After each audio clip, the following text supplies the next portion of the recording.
Barbara Scott. Means sheep in Dutch, by the way. So if we both start bleeding in a little while, you'll know why that is. I was born July 14, 1948. My address was Alton, Iowa, just 3 miles north of here. And I was born in a little town called Oostburg, Wisconsin on February 17, 1948. Well, we were retired already. We had built this home away from where we had lived for many years, only 20 miles, but and we were busy with the outdoors, with our backyard.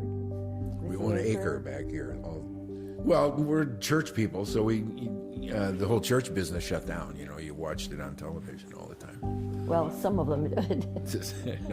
I happen to be part of the council at the church we go to. And so there was a lot of decisions. Are we going to have services on Sunday? And then first it was, do we wear masks? Do we demand you wear masks? And then you get into all the politics of, some people thought, well, definitely, why wouldn't we?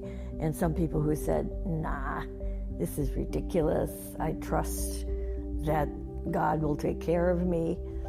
Now, our church, it wasn't too divided. A lot of churches around here was very divided. This is a real story here, but I'm sure it's nationwide. But there was a lot of mask versus angry not people masking in churches around here. Yeah, when it picked up its political oompa, then immediately it got really bad. Our church was pretty strict, and then actually closed down. But the pastor always had a service. You could, stream the services.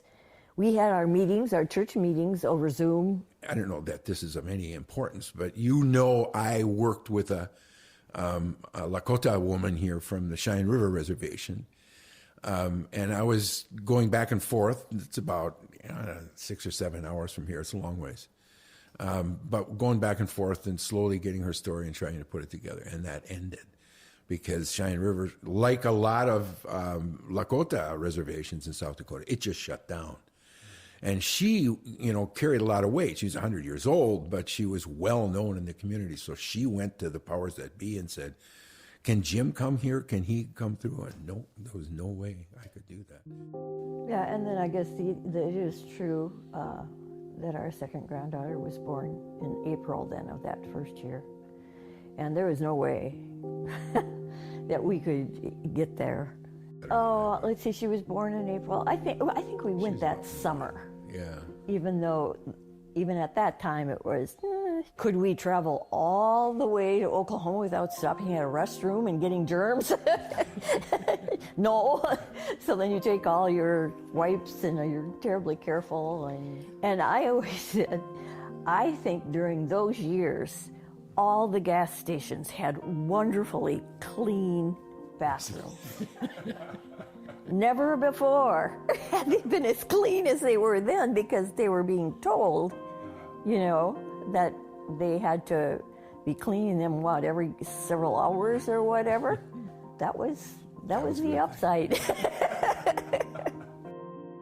People left churches to go to other churches. Left and right, yeah. Well, I know, it just seems so minor in a way, but it's some people, science, God would take care of them. Well, I think God gave us our brains to use science, but a lot of things were canceled. Yeah, that's true. A lot of things couldn't be done. But a lot of museums closed. We used to go to Sioux City and walk along the river. Yes, Mark.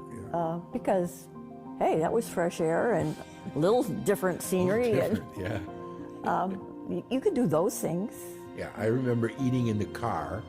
I think the only after effect that I would say is that I think it really split up people. I think you get past it, you understand your friends again, but there's just something inside of you that says, I can't believe that you didn't believe in masks or vaccinations. And they're probably saying to each other at home, can you believe it? They went through all of that, and they always wore masks, and it seems, I don't know any other issue that divided people so much. So strange, isn't it? That you could just, in this sort of really bad pandemic, you just can't get along with people.